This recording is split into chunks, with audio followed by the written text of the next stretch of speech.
How do you imagine the return of an ancient predator, possessing incredible strength and adaptability? But for scientists, this has become a reality. They undertook a bold experiment to resurrect the dire wolf, a species that had completed its journey and disappeared more than 10,000 years ago. This phenomenon became possible thanks to the rapid evolution of biotechnology and genetic engineering. The scientists began their research by searching for well-preserved remains of animals from centuries past. They aimed to extract DNA from the remains, which turned out to be a real challenge. Every step of this project was filled with shocks and discoveries, balancing on the edge between science and fiction. This risky experiment revived not only the remains themselves, but also old questions: how will a living being shaped by ancient conditions be able to adapt to today's reality? These questions are just the beginning of a journey filled with moral and ethical challenges, both for the scientists themselves and for society as a whole. But it only takes a slight lifting of the veil to see how the technologies used for resurrection call into question the line between scientific breakthrough and perhaps madness. The boundaries of science begin to blur when it comes to resurrecting the dire wolf. Of course, the technologies used in the experiment are astonishing in their revolutionary nature. The synthesis of ancient DNA, cloning, and genetic correction of this has become possible thanks to incredible advances in science. But this raises the question: have scientists gone too far in playing with nature? How far can we go in our quest to bring ancient species into the present day? The ethical dilemmas surrounding this project vary greatly. Some see this as a breakthrough that will help us better understand evolution and the Earth's past. Others firmly insist that such experiments are an act of disrespect toward the natural order.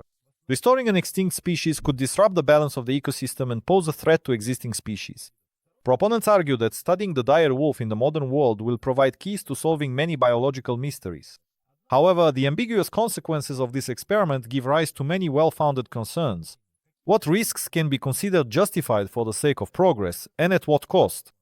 Amidst this controversial debate, there are those who pursue their own personal goals related to resurrection. They are driven not only by science, but also by a desire to leave their mark on history or to immortalize their achievements. And what motivates each member of the project? Will there be an incredible discovery ahead, or an unexpected twist in the life of the dire wolf that has reached its new reality? When scientists first looked at the genome of the resurrected dire wolf, they were astonished. The ancient predator held more mysteries than anyone could have imagined. The dire wolf's genetic code turned out to be a labyrinth of hidden evolutionary pathways, traces of which had vanished millions of years ago. Just imagine the wealth of information hidden within DNA molecules, now being revealed to us. At first glance, an ordinary set of genes suddenly turned out to carry unusual adaptations that once allowed this ancient creature to survive in the harsh conditions of ice and tundra. Interestingly, some genes that seemed to be specific only to the dire wolf turned out to be exposed wires, challenging our understanding of species evolution and throwing existing theories into complete disarray. Perhaps this genetic surprise will become the key to unraveling other mysterious species, whose remains are still inaccessible to us. But what if, in the course of their discoveries, the scientific team encounters something that pushes them to make a new, illogical discovery or take the risk of delving even deeper into the mysteries of evolution? Genes hold not only answers, but also a multitude of new questions for which the answers are not yet so obvious. The dire wolf had little chance to adapt to its new environment. Sterile laboratories are filled with high-tech equipment and fascinating features. The first days after its revival became a real test not only for the creature itself, but also for the team of scientists. The ancient predator, finding itself in an artificially created microclimate, was overwhelmed by new sensations and an awakening instinctive thirst for survival. Tests and observations were conducted around the clock. It's fascinating to see how quickly an organism that has never encountered a human hand can adapt. In this high-tech environment, the scientists tried to maintain the right parameters for temperature, lighting, and even acoustics, so as not to frighten the direwolf, even Moria creature whose inner fears could almost be felt through the glass. But, ironically as it may sound, real life was happening not in the laboratory, but in the mind of the animal, immersed in memories from its genetically encoded past. The team noted that despite all possible precautions, the direwolf began to show signs of disorientation and anxiety. The constant noise of the equipment, the flickering lights, and the unfamiliar world thickened the atmosphere of mystery. There was hope that at least some of its old natural habits would return, helping to bring an element of clarity to each action. However, this process raised new questions. How much time would it take under observation before it adapted? And what would happen if its old habits prevailed? More than one mind wrestled with these questions, as the next phase of the experiment was already looming ahead, hidden behind as yet unopened doors. The moment everyone had been anxiously awaiting finally arrived. The Teutovulf, an ancient predator from the past who had stepped into the future through the laboratory doors, was now free. The scientists, who had observed its every move in sterile conditions, now faced a massive experiment. How would this resurrected creature behave in the modern world? At first, it was hard to grasp the magnitude of this event. Even the specially trained team of experts watching from afar held their breath. The conditions of freedom became a vast arena, filled with new scents and sounds brought about by technologically advanced machines. Amidst the bustle of the city, the dire wolf looked like a true alien, and its behavior became a source not only of wonder but also of danger. The necessary reflections were turned into reality by science, but even with careful calculations, no one expected the old instincts to awaken with such force. The new patterns of behavior are as dynamic as they are unpredictable, raising the question, will the resurrected direwolf, having encountered the modern world, become humanity's enemy or its ally? As the curtain is pulled back further, this story unfolds with mounting tension, promising new events that will leave no one indifferent. What lessons and consequences will this step into the unknown bring for living beings? When the world learned of the direwolf's resurrection, the reaction was immediate and full of emotion. Social networks erupted like a volcano with debates and discussions. For some, it became a miracle of science, a dream brought to life, promising to open doors to a new understanding of life on our planet. They saw it as a great leap forward, envisioning scenes of other extinct species being restored.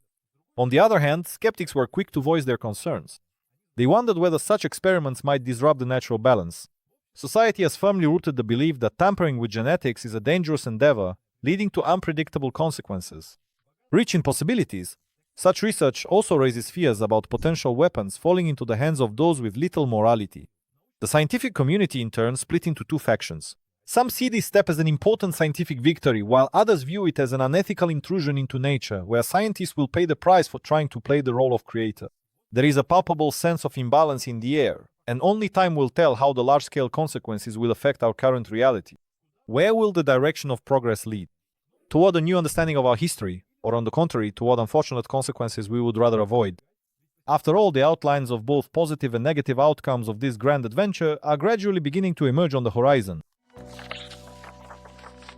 The dire wolf was released into the wild with caution, and not without reason.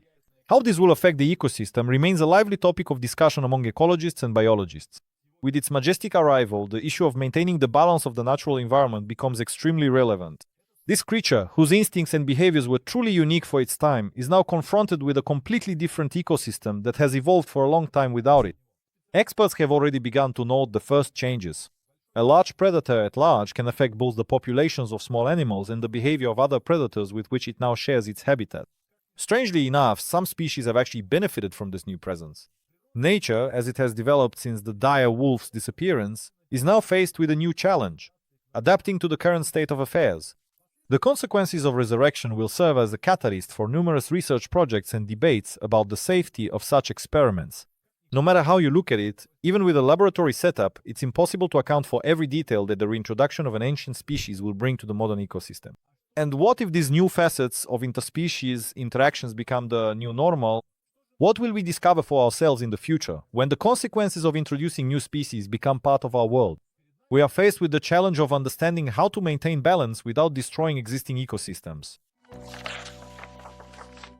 Deep in our minds, there has always been a fear of the unknown, and the resurrection of the dire wolf only confirms this fact.